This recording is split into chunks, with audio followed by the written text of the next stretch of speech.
Welcome to SCORE's Small Business Success Webinar Series.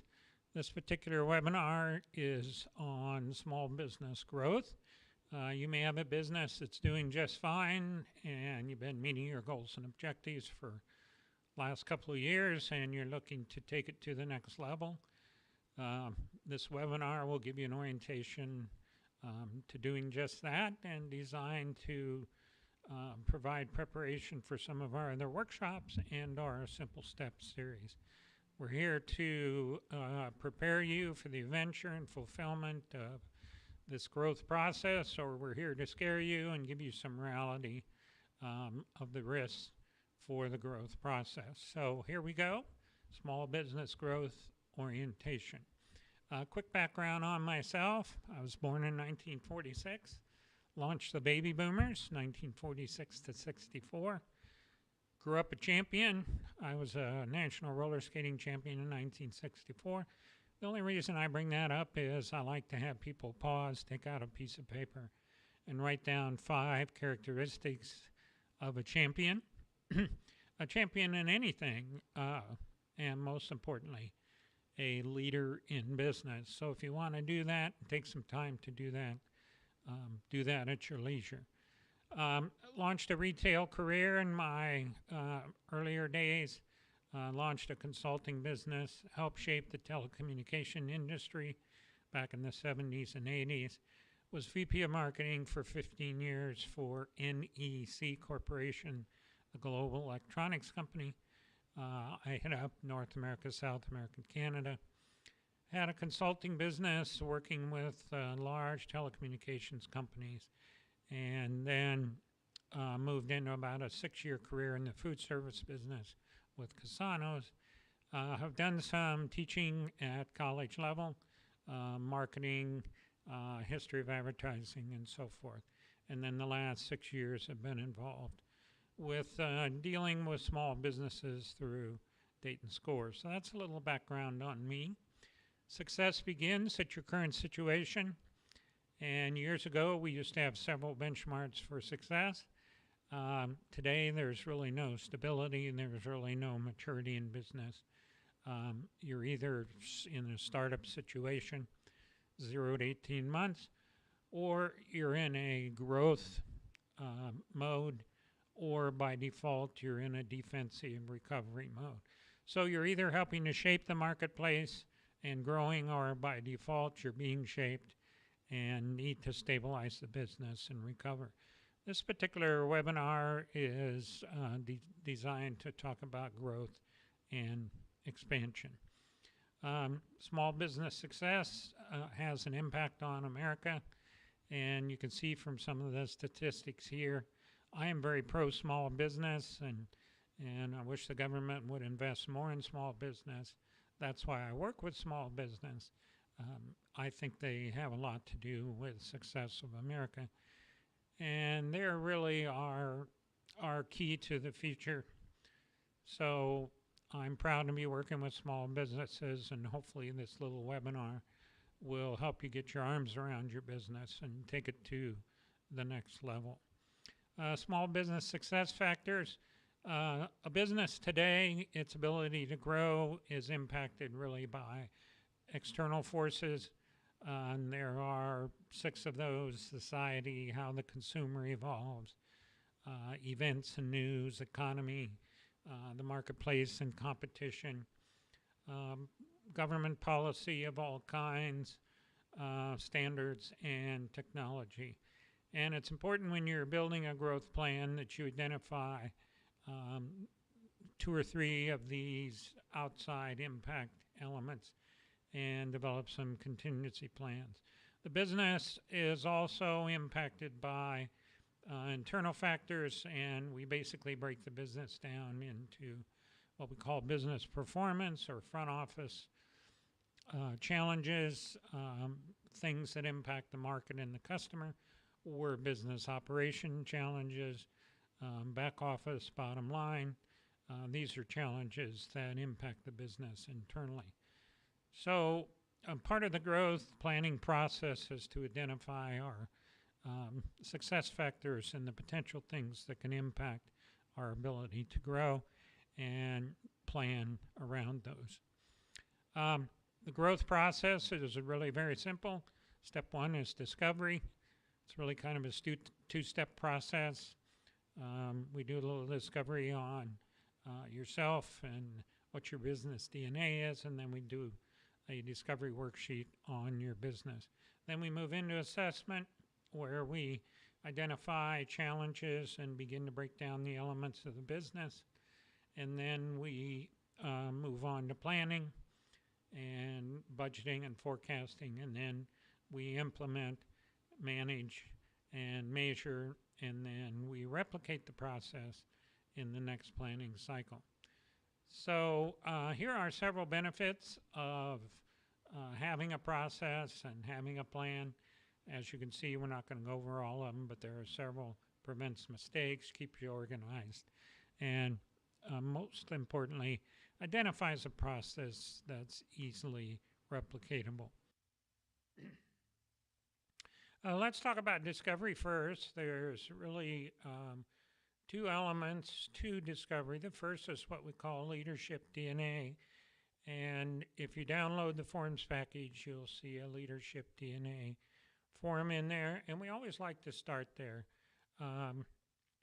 We always start with the owner of the business or the leader, and that's where business success really begins. We need to find out what your business DNA is and get the right person in the right position doing the right things at the right time. One of the main problems that we find at SCORE in businesses is they have the wrong person in the wrong place doing the wrong things at the wrong time. So part of discovery will be finding out who you are, and the second part of discovery will be a few questions that kind of focus in on your business. Excuse me, and help you determine if you are in recovery or the growth mode. So let's start with the leadership profile. And if you've already downloaded the worksheet, you can get it out. If not, you can get it out at a later date. And if you'll notice the horizontal line going up and down in the middle, we're going to take a very quick, non-scientific, excuse me, personality profile test here to determine your DNA, your business DNA. So if you look, we got low responsiveness above and we got high responsiveness below. So don't get confused by that. What you do is you put a dot on that line that represents your personal responsiveness. If you're a highly responsive person, you would put it dot at the bottom like you see here. If you feel you're not a very responsive person, you would put a dot at the top. It's always good to have somebody else who knows you, a spouse or a wife, take this profile for you also, so we kind of get a second opinion.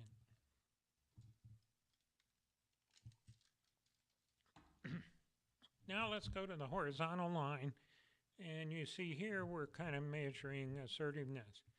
On the right side we have a high assertiveness, on the left side we have low assertiveness. So if you're a very assertive person, you would put a dot to the right like we've done here. If you're not a very assertive person, kind of quiet, introvert, you would put a dot on the left, and you can see the descriptions there. And then what you do is kind of tie the two dots that you've placed together, and you come up with your profile. The one we show here as a sample is my personal profile, and I'm what's called an expressive or an otter, if you will. And then what I'd like you to do is take a little more scientific shot at this by Googling DISC profile websites. There's also some websites on the bottom of your worksheet, and you can go there and take a DISC profile. They are free, so ask for the free profile, and they'll send you an email with a free profile. They try to sell you a more comprehensive profile, but you don't have to buy it. And you see how the DISC profile lines up with ours. So if you're a high dominance or a high influence, you're a business performance DNA. If you're a high compliance and a high steadiness, you are a business operations DNA. Now here's how that plays out. Your business performance, or what we call front office DNA, in the front office of the business is any business function that touches the customer or the market. Those are leaders, those are people-focused people, and they need to be out doing the sales, the marketing, the customer service, and interfacing with the customer. Those are drivers and expressives, or what we call lions and otters. And they really need to be doing the front office functions of the business. Then we have the back office functions of the business. And that's typically management type functions as opposed to leadership. And those are analyticals and amiables, or golden retrievers and beavers, we like to say. And they should be doing the human resources, productions, operations, business finance, and those types of business functions, which are internally focused to the business.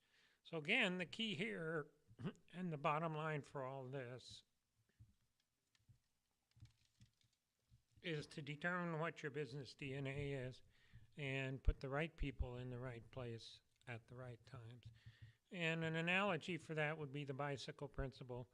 As you see here, the business operations or the back office provides the power to the bicycle, and the front office provides steering and watches the competitive landscape. If there's one of you in your business, you're going to have to allocate your time. Excuse me.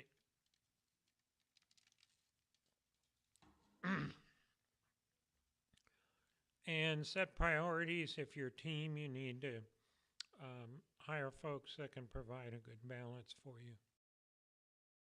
So once we do our business DNA profiling and find out what our DNA is, and we do our growth discovery worksheet to find out if we're in growth or actually recovery, then we move on to step number 2, which is assessment. And we have a worksheet for that also in your forms package. You'll want to download that. And that's called a Small Business Growth Assessment Tools. And there we begin to introduce all the elements of a business in the front office and all the elements in the back office.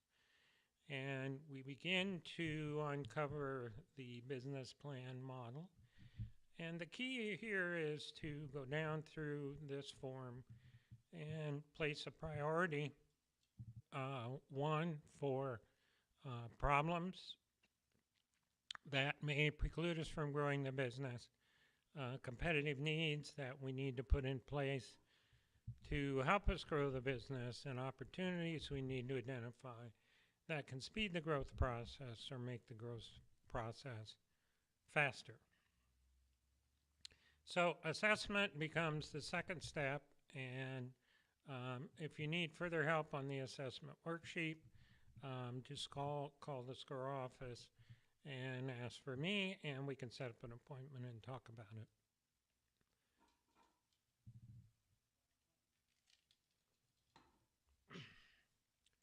Step 3 is planning, and we introduce the planning model.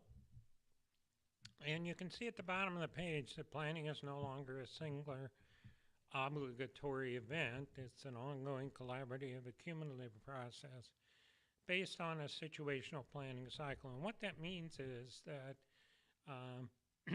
in growth, we would create a 6 to 12 month growth plan. And typically it takes that long to move a company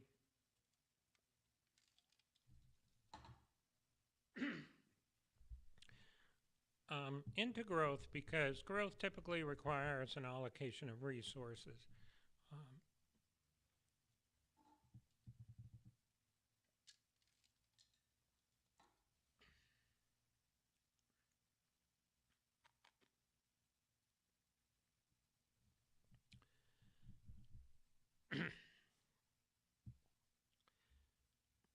So in your forms package, you would find the growth plan model, and you would download that and open that up.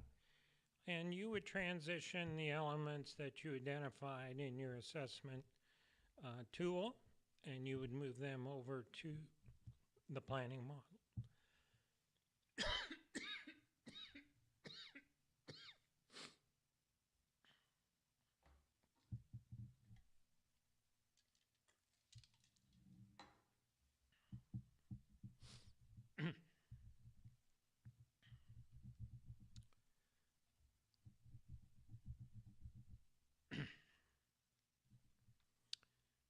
Okay, here we go on this slide.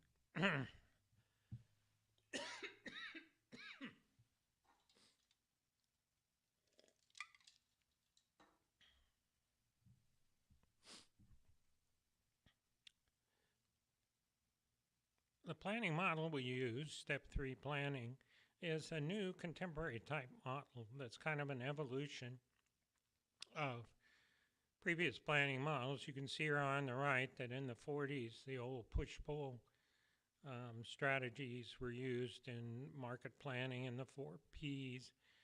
And then in the 1980s, several marketing and advertising associations and groups and professionals got together and decided that planning shouldn't be internal to the business, it should be external to the marketplace. So the planning changed a lot in the 80s and 90s. And today we use a more contemporary planning model that's designed for today's marketplace. And these are some of the elements of the model. It's aligned with the customer life cycle, which we describe in the introductory webinar. And if you haven't reviewed that, you might want to take a quick look and understand the customer life cycle, which you see there in the 4 colored boxes. It's an integrated model. It integrates all elements of the business, both front office and back office. So we don't have individual little plans. We have one plan. It's designed to be a collaborative plan where everybody in the business can collaborate on the plan. It has proven best practices. It has relevant strategies for today. And it's a fairly simple planning model, front office, back office. It's very applicable for today. It's scalable and modular for all types and sizes of business. And it's very comprehensive. It can be used for a new business startup, it can be used for growth, or it can be used for recovery, and it can be used year after year after year. So we use a newer contemporary planning model that's in your forms package, and you can download that.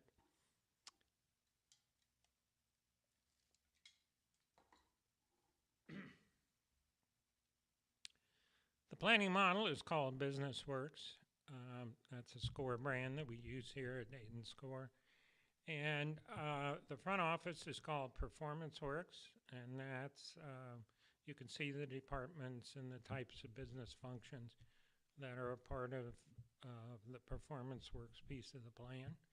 And in the back office, you can see the business functions there that are part of ProductivityWorks, which is the back office planning piece. And the object here is to create a balanced business infrastructure and create a collaborative business planning environment.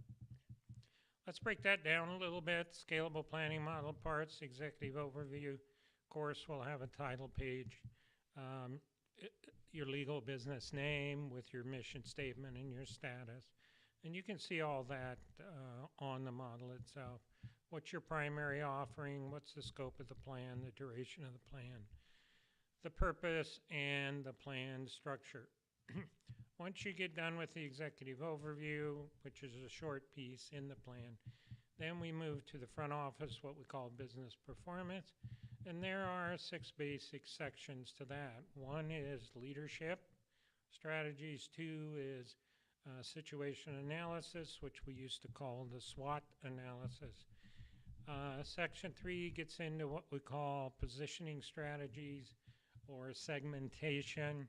In other words, who's our targeted customer, and where are they at, and how we're going to get to them. Section 4 is go-to-market pushing strategies, what we call on-demand. Those are business functions that are designed to push the products and services out into the marketplace. Section 5 is competitive advantage pulling strategies, what we call in-play. Those are strategies designed to bring the customer into the business. And then we have Section 6, which are what we call influencing strategies, which is where the pushing and the pulling come together, and we talk about things like sales, events, direct marketing, and so forth. So we combine proven best practices with some tested core business principles, and then we load in some solutions and strategies, and we create a strategic growth plan. We also can create a budget for the plan. It's hard to plan if we don't have a budget for it. And then we also have facilities for creating a one-page roadmap for the plan. The back office also has 6 areas. We start with resource management, and that would be a back office management DNA person or group of people who would manage back office functions, as opposed to the front office leadership who lead people. Section 2, administration, is what we call takes charge. Section 3 would be all your human resource strategies, what we call turn on. Section 4 is all your financial strategies or business functions. Section 5 is operations, and Section 6 is production. Again, we combine proven best practices with tested core business principles and pile on some solutions and strategies, and you can also create a budget for the back office part of the plan. So once we create our plan, then we go to implementation, and we review the plan. We make a decision to move ahead. We acquire some funding if we need expansion funding. We implement the plan. We measure, control the plan, manage the plan. And then we replicate the process again, identifying an additional 5 or 6 things, priority strategies that we need to implement to move the business yet further. So our formula for small business success, just a quick review, we use a proven planning model, and we provide solutions in counseling, workshops, documentation, and networking, and other resources, and we combine that with a simple 4-step process to grow your business. So the next step, the ball's in your court. We recommend, if you haven't, to review the webinar series wrap-up to find out how you can get further support. And go to our website, DaytonScore.org, and look up our workshops and our counseling services. Thank you very much for your time, and we hope you enjoyed this small business success growth webinar.